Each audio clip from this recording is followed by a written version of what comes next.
দারোগা বাবু, আমার কাকাকে কেন ধরে রেখেছো? ওহো, এটা তোমার কাকা নাকি? এই অধমের বাচ্চা তোমার কাকা? কথাবার্তা ঠিক করে বলবেন। এই হারামজাদা, এই তুই কথাবার্তা ঠিক করে বলবি।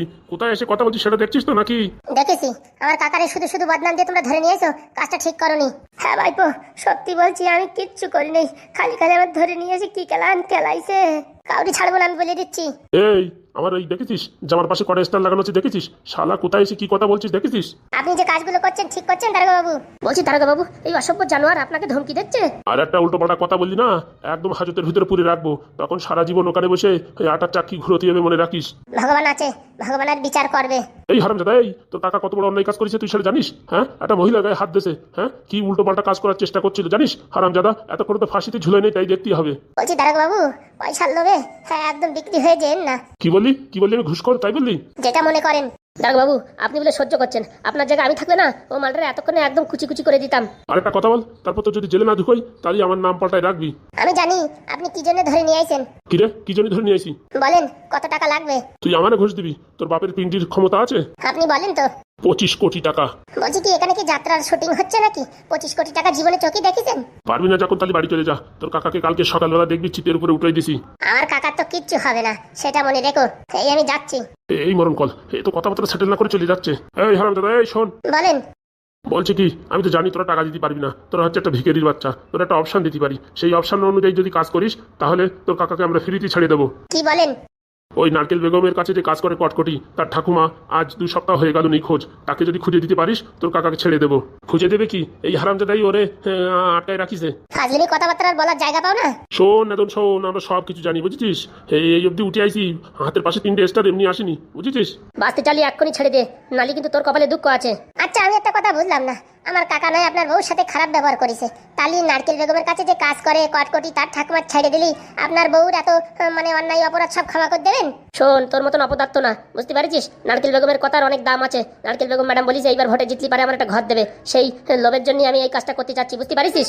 জিতলি তো? কি বললি তুই? কিচ্ছু না। অত ঘন কথা বলে সময় নষ্ট করার কোনো দরকার নাই। তুই কি পারবি আনিয়ে দিতি? চেষ্টা করছি।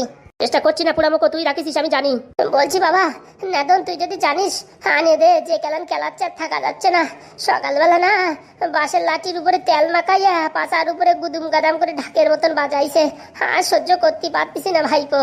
একটু শিক্ষা নাও, এরপরেতে লোকজন ডাকলে ঘপাত করে মানুষের বাড়ি ঢুকে যায় না, বুঝতে পারিস? শিক্ষা হয়ে গেছে বাবা, শিক্ষা হয়ে গেছে। এরপরে আর কারোর বাড়ি যাবো না, যা হবে ওই রাস্তার উপরে কথাবার্তা হবে। আচ্ছা আমি আসছি, দেখি। তাড়াতাড়ি যা রে বাবা, তাড়াতাড়ি যা, এখানে গরম গরম চচ্চড়ি আর আমার খাতির চড়তেছে না। শোনেন দারোগা বাবু, বলে দিচ্ছি আমি ওই কটকটি ঠাকুমারে খুঁজে এনে দেবো, কিন্তু আমার একটা শর্ত আছে। তোর আবার কি শর্ত? এখান থেকে যাওয়ার পরে আমার কাকার গায়ে যদি একটা হাত দেওয়া হয় তাহলে কিন্তু ভালো হবে না, বলে দিচ্ছি। ওরে বাবা, বড় এমএলএর মতন কথা বলছিস। যা বললাম কথাটা যেন মাথায় থাকে। হ্যাঁ হ্যাঁ, যা, তোর কাকার গায়ে কেউ হাত দেবে না, যা। যা ভাবিছিলাম তাই হয়েছে। বলছি কি দারোগাবু, কি মনে হয় মালটাকে নিয়ে আসবে? 100% আনবে। এই শালারাই আটকায় রাখিস, আমি জানি তো, তাই না ফুটো? তোরাই আটকায় রাখিস না? আমি কিচ্ছু জানি না দারোগা বাবু। সকালবেলা মার খাই তোর হয় নাই, এখন আবার তোর চমচমি দিতে হবে মনে হচ্ছে। গায়ে হাত দেবেন না বলে দিচ্ছি, আমার ভাইপো বলে গেছে, আসলি বারে কিন্তু আমি বলে দেবো। ওরে বাবা, তোর ভাইপো মনে হচ্ছে বড় মানে আর কি অফিসার, যে আমার চাকরি খেয়ে নেবে। ওরে হালকা ভাবে নেবেন না, দেখলি ওইটুক হলি কি হবে? ওর মাথায় যা বুদ্ধি আছে না, সত্যি কেন আপনার চাকরিটাও খেয়ে নিতে পারে। চাকরি খেয়ে নেবে আমার? অত সোজা? একদম জন্ত চিবিয়ে খেয়ে ফেলবো হারামজাদা। ঘনশ্যাম, আগে বাবু, মালটার উপর নজর রাখিস, কোথাও যেন পালিয়ে না যায়। না স্যার, কোথাও যাবে না, আমি দড়ি বেঁধে রাখবো। দড়ি বাঁধার দরকার নেই, আমি কোথাও যাবো না রে। বলছি কি তুমি এখন বাড়ি যাও? বলছি কি স্যার, আমার কাজটা হয়ে যাবে তো? নারকেল বেগম যা বলে তাই করে, সব হয়ে যাবে, বাড়ি যাও, সব কিছু ঠিকঠাক পৌঁছে যাবে। আচ্ছা স্যার, যাও যাও, বাড়ি যাও আগে। শুনেছো মাসি কি বলছে? সকালেই চলে যাবে। বলছি মাসি আর কটা দিন থেকে গেলে হতো না? থাকবো কিসের জন্য বলো? তুমি আমার মেয়ের জন্য একটা ছেলেও দেখতে পারলে না, আজকে 2 সপ্তাহ এখানে পড়ে আছি। হ্যাঁ, তোমার এই শ্বশুর মশাই সে বাড়িতে মদ খেয়ে চাল হয়ে পড়ে থাকে, তাকে দেখবে কে বলো দেখি? না মানে আমি আমার বন্ধুকে বলেছি তো, ওর বাড়ির সঙ্গে কথা বলে তারপরে আসবে, সেই কথা বলেছিল। পরে এক সময় আসবো বাবা, এখন বাড়ি যেতেই হবে, আর মাসির সঙ্গে আমি বাড়ি যাবো। কি বলছো পায়েল? ঠিকই বলছি, তুমি যে টাকাটা দেওয়ার কথা বলছিলে এখনো দিলে না যে? বলছি কি পেমেন্টটা হলেই দেবো। তোমার এই কথার জন্য না আমার খুব খারাপ লাগে। মাস গেলে 3 লাখ টাকা ইনকাম করো আর 50,000 টাকা দিতে পারছো না বউকে। এই তো 2-4 দিনের ভিতরে পেমেন্ট হয়ে যাবে, তখনই দেবো। বলছি বাবা, আর আমার মেয়ের জন্য ভালো একটা সম্বন্ধ দেখো। হ্যাঁ, আমরা গরিব, সারা জীবন কি গরিবই থেকে যাবো? আমরা নয় গরিব থাকলাম, কিন্তু আমার মেয়েটা কি করে কষ্টে বাঁচবে তুমি একটু বলো? তোমার মতন একটা জামাই যদি পাতাম তাহলে আমার জীবন ধন্য হয়ে যেত। হয়েছে মাসি হয়েছে, ওরকম দূর থেকে সবকিছুই ভালো দেখা যায়। কবে থেকে টাকা চাইছি, এখনো দিচ্ছে না। আরে বাবা পায়েল, বলছি তো 2-4 দিনের ভিতরে টাকাটা দিয়ে দেবো। 2-4 দিন কেন, কালকে সকালে বাড়ি যাব। বলছি এখন তো হঠাৎ করে সিটও পাওয়া যাবে না, তাহলে কি করে কি হবে অত শত জানি না। যেভাবে পারো আমাদের কালকে পৌঁছে দাও। আমার বান্ধবী মধুর বিয়ে। ও বাবা, মধুর বিয়ে নাকি? কেন, বিয়ের কথা শুনে মুখটা শুকিয়ে গেল? ভালো একটা দামি গিফট দিতে হবে তার জন্য, তাই না? না না পাইলে, কি কথা বলছো তুমি? আমি গিফট দিতে ভয় পাবো কেন? সে তো সবাই দেখে বুঝতে পারছে তোমার অবস্থা। দেখো, মাসির সামনে এরকম কথাবার্তা বলো না। আচ্ছা বাবা, তোমরা কথা বলো, আমি ওইদিকে দেখি তোমার বুনু আবার ঘুমাইছে কিনা। যে করে হোক মেয়েটারে যদি ব্যাঙ্গালোরে সেট করে দিতে পারি তাহলে টেনশন যায়। চোখ রাঙাচ্ছ কেন আমার দিকে? তুমি মাসির সামনে এসব কথাবার্তাগুলো বললে ঠিক করলে? কবে থেকে তোমার বলছি, একা বলছি, আলাদাভাবে বলছি, ভালোভাবে বলছি, হেসে বলছি, তোমার কোনো কিছু তো কানে যায় না। এখন মাসির সামনে বলেছি বলে সেন্টিমেন্টে লেগেছে, তাই না? দেখো পাইল, তোমার আর আমার ভিতরে কথা, এগুলো বাইরে প্রকাশ না করলেই ভালো। মাসি এখন বাড়ি গিয়ে এসব কথাবার্তা বললে লোকে কি খারাপ ভাববে? লোকের একটু জানার দরকার যে যেগুলো দেখতে এরকম ভালো সেগুলো তো ভালো হয় না। কি বলতে চাইছো? ওই যে তোমায় দেখে যতটা ভালো মনে হয় ততটা ভালো তুমি না। আচ্ছা, তুমি খুব ভালো, তাই না? কি বলতে চাইছো? হ্যাঁ, আমাকে দেখতে খারাপ? আমি কি ভালো চাকরিওয়ালা ছেলের সাথে বিয়ে করতে পারতাম না? হ্যাঁ, সে তো আমার সাথে বিয়ে না হলে তো চাকরিওয়ালা ছেলের সাথে বিয়ে হয়ে এতদিন তুমি আমেরিকায় উড়ে যেতে। দেখো, কথাবার্তা ঠিক করে বলো। সত্যি পাইল, আমি ভেবেছিলাম তুমি বদলে গেছো, কিন্তু তুমি যে এরকম ব্যবহার করবে আমি কোনোদিন ভাবতে পারিনি। আমিও ভেবেছিলাম যে তুমি বউর কষ্ট বুঝতে পারবে। এত টাকা ইনকাম করো আর 50,000 টাকা দিতে পারছো না। বলছি এত টাকা দিয়ে কি করবে তুমি? এই তো আবার সেই কথা এসেছো না? কতবার বলবো আমার দাদু ছোট্টখাটো একটা সুদির ব্যবসা করে, সেই ব্যবসায় একটু উন্নতি করার জন্য কত টাকা দেবো। সে টাকা তো দাদুকে আমিও দিতে পারি। বাবা, তুমি দিয়ে আর আমি দিয়া একই ব্যাপার? হ্যাঁ, জামাইয়ের কাছে নিতে পারে, লজ্জা করে না? আমি তো নাচ জামাই, আমার কাছে নিতে এবার কিসের লজ্জা? সেটা তুমি বুঝবা কি করে? তোমরা তো বড়লোক মানুষ, তো তোমাদের প্রেস্টিজ নেই। আমরা গরিব হলে কি হবে, আমাদের প্রেস্টিজ আছে। দেখো পায়েল, কথা শুধু শুধু বাড়িও না, এক কথা থেকে 2 কথা, তারপর ঝগড়া সৃষ্টি হবে। একপত্র গুছাও, কালকে সকালে আমাদের বাড়ি রেখে আসবা। কালকে কি করে হয় হঠাৎ করে? অত শত জানি না। আর মধুর বিয়ের মাত্র 5-7 দিন আছে, আমি যদি আগে না যাই তাহলে হয়? বলছি আর কদিন পরে গেলে হতো না? কালকে সকালে আমাদের ছেড়ে দেবা তো ছেড়ে দেবা, বাড়ি রেখে আসবা। জানি না কি করে নিবা কি না নেবা, সে জানি না। আচ্ছা, টেনশনে পড়লাম তো। কি সেটার চাকরি করো? কিসি সায়েন্টিস্ট তুমি? যদি 3-4টে টিকিট না বের করতে পারো তাহলে আমার চ্যাটের সায়েন্টিস্ট হলে নাকি? হে, কি তোমার মুখের ভাষা? হ্যাঁ, আমার মুখের ভাষা ওরকমই। ভালোভাবে বললি তো তুমি শোনো না। যাও যাও, শুয়ে পড়ো। যা বললাম, কালকে সকালবেলা আমরা যেন বাড়ি যেতে পারি। আচ্ছা, দেখছি। শালা বিয়ে করে জীবনটা পুরো আলকাতরা হয়ে গেল।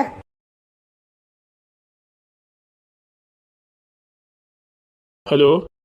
हाँ दादा, हम पादू बोल रहे हैं। हाँ, तुम्हारा नंबर है मेरे पास। बोलो पादू, क्या चाहिए? तो कल सवेरे की 4 टिकट चाहिए कलकत्ता जाने के लिए। मिल जाएंगे, कोई टेंशन नहीं है।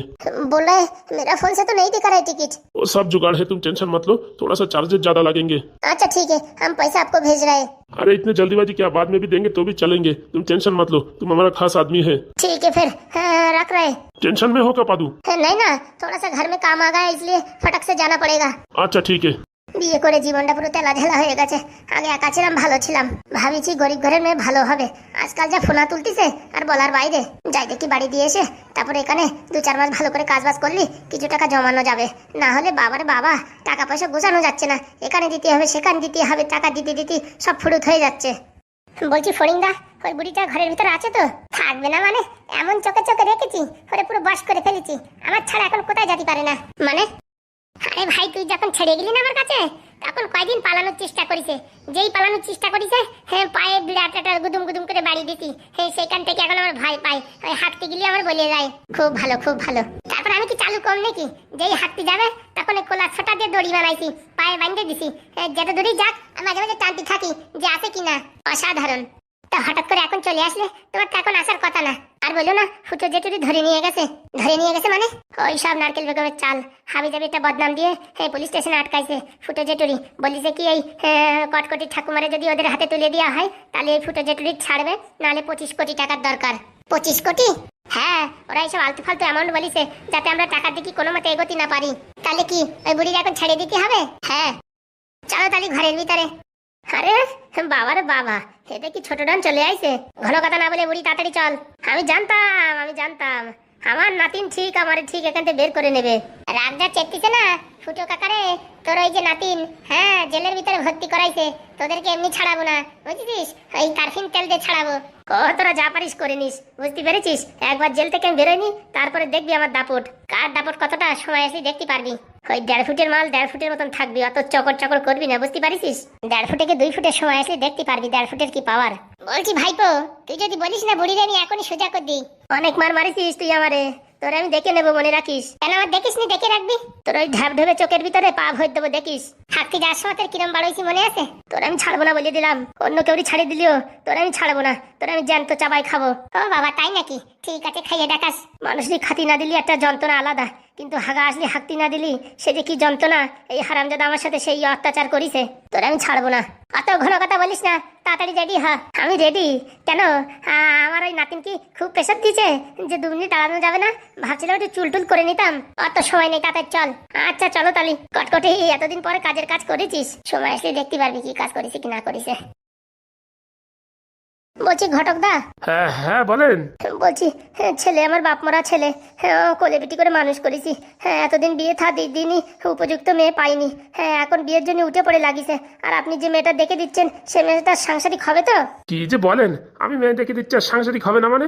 বাবারে বাবা, সংসার করবে একদম মনোযোগ দিয়ে। আমাদের সংসারে আপাতত কোনো অভাব নেই, খাওয়া দাওয়া পড়ার কোনো সমস্যা নাই। ছেলেটা আমার পৌরসভায় চাকরি করে, যে টাকা পায় হয়ে যায়। আর আমি এই কড়া বৃদ্ধ ভাতা পাই, মোটামুটি সেই টাকা দিয়েই অনেক বাজার খরচা চলে যায়। আরে চাপ নেবেন না, চাপ নেবেন না, আমি তো আছি নাকি। মেয়ে একদম সুকন্যা। আর আপনার ছেলে দেখেছে তো, শুনে দেখেন পছন্দ হয়েছে কিনা। কি বাবা কি বলছে? হ্যাঁ মা, মানে বৌমা তো দেখে আপনার একদম ঝকাত করে পছন্দ হয়ে যাবে। খালি দেখতে ভালো হলে হবে না, সাংসারিক আছে কিনা সেটাও দেখতে হবে। ও মা, তুমি অনেক চিন্তা করো না, মেয়ে একদম পুরো সাংসারিক। হ্যাঁ দেখেছেন তো, নিজের ছেলের মুখে শুনেছেন, আর এখন আমার মুখে শুনে কি করবেন? বলছি কি, আমার ছেলেটা বিয়ে দেওয়ার আগে আমি এক ঘুরলি মেয়ের বাড়ি যেতাম, একটু কথাবার্তা বলতাম। না না, সেসবের দরকার হবে না, বুঝতে পারিছেন? আমার উপর বিশ্বাস রাখেন। তবু আমার ইচ্ছা ছিল মেয়েটার একবারে দেখিয়ে ঘরের বৌমা করব। না না, আজকালকার ওই ফ্যাশন যুগী ওইসব আপনার দেখতে চা চলবে না। তারপরে কি কোথাতে কি বলতে দেবেন, তারপরে আপনার ছেলের বিয়ে আটকায় যাবে। দেখেন না, এমনিতে বিয়ে না হতে মাথার চুল ঝরিয়ে পুরো একদম কদম ট্যাক হয়ে গেছে। বলছি মা, ঘটক কাকু যা বলে সেই কথা শোনো। মেয়ে নিয়ে কোনো চাপ নেই, আমি দেখেছি তো ভারী শ্রীমতী আছে। দেখ বাবা, শ্রীমতী হলেই হয় না, সাংসারিক কিনা সেটাও দেখতে হবে। আরে মা, আমি দেখেছি তো, আমি যে তোমার ছেলে, আমার দেখাও যা তোমার দেখাও তাই। বিয়ের পরে সংসারে গন্ডগোল ঝগড়াঝাটি হলি পারে, তখন কিন্তু আমার বলতে পারবি না, বলে দিচ্ছি। না না, তোমার আমি কিচ্ছু বলবো না, খালি বিয়েটা যেন আমার হয়ে যায়, ভগবানের কাছে সেই কামনা করো। ঠিক আছে, তুই যা ভালো বুঝিস তাই কর। তালি দিদি, বলছি ভালো একটা দিন দেখে ওই বিয়ের দিন তারিখ ফাইনাল করে দিই। আচ্ছা, যেটা ভালো বোঝো। বলছি সেদিন তো বললেন এই 1 সপ্তাহ পরে ভালো একটা দিন আছে। হ্যাঁ হ্যাঁ, তবু একটু ব্রাহ্মণের কাছে গিয়ে মোটামুটি দিন তারিখ দেখে তোমার রাশিফল দেখে ভালো একটা সময় ঠিক করলি, সেই সময় বিয়েটা করলি, সারা জীবন সুখী শান্তিতে থাকবা। আচ্ছা ঠিক আছে। ঠিক আছে বললি তো হবে না, আমার সাথে যেতে হবে ব্রাহ্মণের কাছে, ওখানে কিছু দক্ষিণা ফক্ষিণা দিতে হবে, বুঝছো তো? আজকালকার ফ্রিতে কোনো কাজ হয় না। আচ্ছা, তা আপনাদের টাকা দিয়ে দিলে হবে না? না না বাবু, আমি এসব টাকা ফাঁকা ধরতে পারবো না। লাস্টে বলবা এই যে ঘটক দাদা সব টাকা খেয়ে গেছে, ওইসবের ভিতর নাই, তুমি নিজের হাতে টাকা দেবা। চলো। আচ্ছা চলেন তালি। মা আসি, ছেলের একটু আশীর্বাদ করো যেন সুখী সংসার করতে পারে। আমার আশীর্বাদ সবসময় তোর মাথার পরে, তুই টেনশন করিস না বাবা, সব ভালো হবে। তাহলে এখন আমি বিদায় নিই। আচ্ছা। বলছি গিন্নি মা, এমএলএ বাবু এইভাবে কয়দিন যদি থাকে না, শরীরের অবস্থা একদম পুরো ক্যালসিয়াম হয়ে যাবে। আরে সেটাই তো হওয়ার দরকার। মালটা হাটে চলে বেড়াই থাকতে তো আমার কোনো উপকার করেনি, এখন যদি প্যারালাইসিসই পড়িয়ে থাকে আমার যদি উপকার হয়। তা ম্যাডাম কিছু পরিবর্তন দেখতে পাচ্ছেন? হ্যাঁ বাবা, কালকে মিটিংয়ে ডাকিছে, সেই মিটিংয়ে এখন আমার স্বামীর অনুপস্থিতি আমারই মোটামুটি ভোটে দাঁড়াতে হবে। তাহলে তো খুব ভালো হবে। ভালো মানে, এখন নারকেল বেগমটা যে করে হোক মোটামুটি কাজ করতে পারলি কেউ ঠেকাতে পারবে না, আমি জিতবো। জিতবেন তো আপনি 100%, কারণ কি নারকেল বেগমের দিন শেষ। কি করে, আরো নতুন কোনো খবর আছে নাকি? আরে বাবা, নতুন খবর আছে না, ওই যে ফুটো আছে না, ফুটোরে ওই জেলে ঢুকাইছে ওই নারকেল বেগম। ও মা, তাই নাকি? হ্যাঁ, এখন মোটামুটি নারকেল বেগমের 70 গ্রামগঞ্জে ভরিয়ে গেছে। এই যে এটা প্লাস পয়েন্ট, এই প্লাস পয়েন্টটা কিন্তু আপনার সবসময় দরকার। চাপ নিস না, সবকিছু ঠিকঠাক চলছে। এখন কিছু টাকা যদি হাতে থাকতো না, ওই গরিব যারা বৃদ্ধ ভাতা পায় তাদেরকে একটু শাড়ি চুড়ি কিনে দিতাম, বিরাট খুশি হতো। তা ঠিক বলেছেন ম্যাডাম। তা বলছি কি, ওই যে যার কাছ থেকে জড়িবুটি ওষুধ আনিছিস, তার কাছে একটু ফোন করে শোন তো, যে ডাক্তার ফাক্তার না দেখালে কি মালটা কি পটলে চলে যাবে নাকি? না না ম্যাডাম, যাবে না, পটলে যাবে না। ওই আপনি সকালে বিকেলে জুস খাওয়াচ্ছেন তো, ওই বাঁচিয়ে থাকবে। শোন, আর জুস যেন বেশি খাওয়াস না, শরীরের শক্তি হয়ে কেন চোখ খুলে গেল, এমন জুস খাওয়াবি মোটামুটি প্রাণটা যাতে ওই পরানের ভিতরে থাকে, ঠিক আছে? ওসব কথা আর বলতি। বলছি উকিল বাবু, এখন আমার কি করা উচিত? আমার মতে ওই ফুটোদের পাশে দাঁড়ানো উচিত। মানে ঠিক বুঝলাম না। মানে ফুটো এখন জেলে আছে তো, ওদের জেলের থেকে যদি আপনি বের করে দিতে পারেন, ওদের বাড়ির সব ভালোবাসা আপনার কাছে, এবং কি ভোটে জিতার জন্য অনেক কিছু পরামর্শ পাতি পারেন। তাই নাকি? হ্যাঁ। তাহলে এক কাজ করে তো, ওই মোটামুটি বিকেলবেলা ওই ফুটোদের বাড়ি গেলেই হবে না, তুমি আর আমি। বলছি ম্যাডাম, এখন যাওয়ার দরকার নেই, 2-4 দিন যাক, চারিপাশে সব জায়গায় ঘাইগুতো খাক করতে, সব জায়গাতে যখন রিটার্ন আসবে তখন আপনি যখন কাজটা করবেন তখন আপনার দাম থাকবে, এখন করলি বুঝতে পারবে না। বলছি কি এমন কেসে ঢোকাইছে যে 2-3 দিনে বেরোবে না? আর বলবেন না ম্যাডাম, মেয়েলি কেসে ঢুকাইছে। এই সর্বনাশ, ও কেসে তো আমি বের করতে পারবো না মনে হচ্ছে। পারবেন ম্যাডাম পারবেন, ওটা একটা ফাউ মানে ভকাস কেস দেশে, বুঝতে পারছেন? যে দেশে তারে কিছু টাকা গুঁজে দিলি পারে সত্যিটা স্বীকার করে দেবে, ওদিকে নারকেল বেগমের বদনামও হবে আর এদিকে ফুটেও জেলেতে বেরোয় যাবে। আপনার দুই দিকই লাভবান হবেন। এক হচ্ছে নারকেল বেগমের মানে ক্ষতি হবে, আরেক দিকে ফুটোরে বাইরে বের করে দিয়ে আপনার অনেক উপকৃত হবেন। সত্যি মানে তোমার তুলনা হয় না, বুঝিছো? তুমি যা পড়াশোনা করিছো, তোমার তো এখানে থাকার দরকার না, তোমার তো আমেরিকার থাকার দরকার। আর বলবেন না ম্যাডাম, আমেরিকা থেকে তো ডাক আইছিল, কিন্তু ওই ইংলিশ একটু কমজোরি, ওই বিদেশিরা এবার ইংলিশই কথা বলতে হয়। তারপরে ওই কম বয়সে তখন একটা ভালোবাসা ছিল, তার জন্য জাতি পারিনি। ভালোবাসা ছিল মানে? ও মানে কম বয়সে একজনে ভালোবাসতাম তো, সেখানে ধোকা খেয়ে গেছি।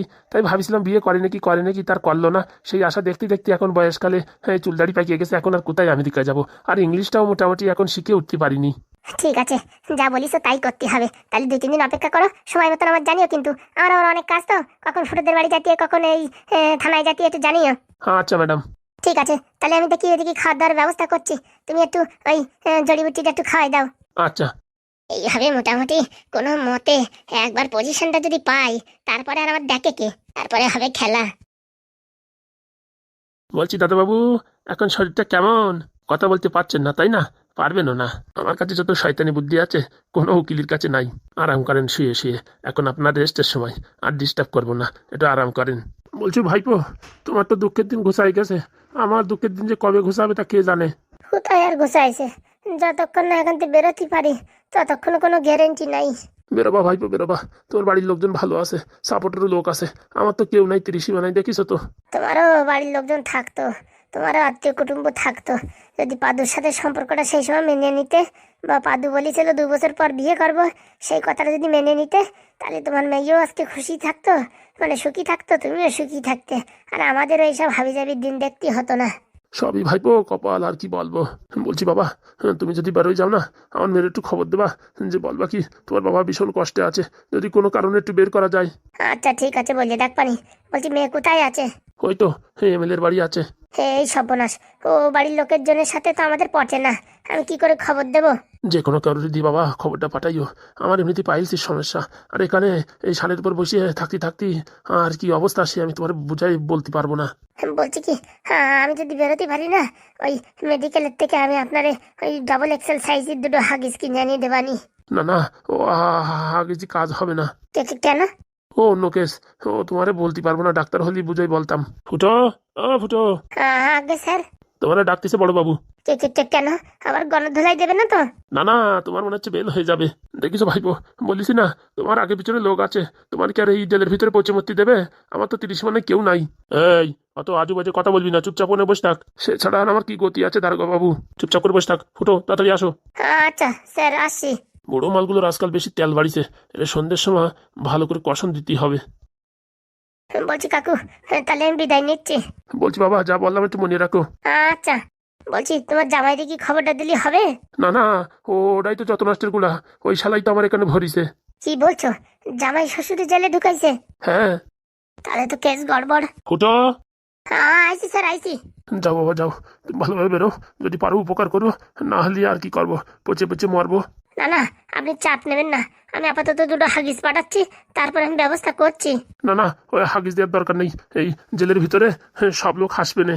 আরে নিজি বাচ্চা, তারপরে বাপের নাম। না না, দরকার নেই দরকার নেই। আচ্ছা ঠিক আছে, দেখি আমি কতদূর কি করতে পারি। বলছি বাবা, যদি 10-20 হাজার টাকা লাগে না, তাও দিতে আমি রাজি। মোটামুটি আমার একটু বের করার ব্যবস্থা করো, আমার এই জগতে এখন কেউ নাই। দেখছি কি করা যায়। বলছি বাবা, আগে যত ভুল ভ্রান্তি হয়ে গেছে সেগুলো মাফ করে হ্যাঁ এখন আমার ক্ষমা করে দাও। আরে বাবা, আপনি ক্ষমা চাইছেন কেন? জেলে যখন আপনিও আইছেন আমিও আইছেন, দুজনেই পাপী, তা আবার কি? আমি তো কোনো পাপ করিনি, তুমিও কোনো পাপ করনি। যারা পাপ করতেছে তারা ঘুরে বেড়াচ্ছে, আর আমরা নিষ্পাপ মানুষ জেলের ভিতরে পচিয়ে মরতেছি। এই তো দুনিয়ার নীতি। ওটা যাচ্ছি কাকু, যাচ্ছি। আচ্ছা, আমার কি সুদিন আসবে না? আমি কি বেরোতে পারবো না? আসবে কাকু, আসবে, আপনারও দিন আসবে। ফুটো, এই যে স্যার আইসি, অত ব্যস্ত হচ্ছেন কেন? এখন মনে হচ্ছে এখান থেকে বের করতে পারলি বাঁচেন। তো বন্ধুরা, ভিডিওটা কেমন লাগলো জানিও, আর যারা যারা এখনো সাবস্ক্রাইব করনি তারা সাবস্ক্রাইব করে দিয়ে আমাদের পাশে থাকো, আর কমেন্ট করতে ভুলবে না। শোনো, সাবস্ক্রাইব করো না করো, বেল আইকন কিন্তু দাবাতেই হবে, নাহলে এই ভিডিওটা ঝপাত করে আসবে, তা টপাত করে টের পাবা কি করে। ঠিক বলেছিস ভাই, তোর মাথায় বিশাল বুদ্ধি। বলছি পাদুদা, এখন তো অনেক লোক সাবস্ক্রাইব করেনি, আরে যারা আমায় খুব ভালোবাসে না তারা করবেই, তুই দেখে নিস। ঠিক আছে। কি বন্ধুরা, তাই তো? মান সম্মানটুকু রেখো, নাই তো লাল ব্যাটারি আমার উপরে হাসবে। কালকের ভিতরে বোঝা যাবে কে তোমারে কত ভালোবাসে। আরে শালা, আমার বউ ভালোবাসে না বলে কি আর কেউ ভালোবাসবে না নাকি? তোমার বউ তো একটা রত্ন রত্ন। কি বলিস? ঠিকই বলিস, গলায় ঝুলোয় রাখো, বান্দায় রাখো ফ্রেম করে, বলে কিছুরা। ঠিকই বলিস, তাই তো বন্ধুরা।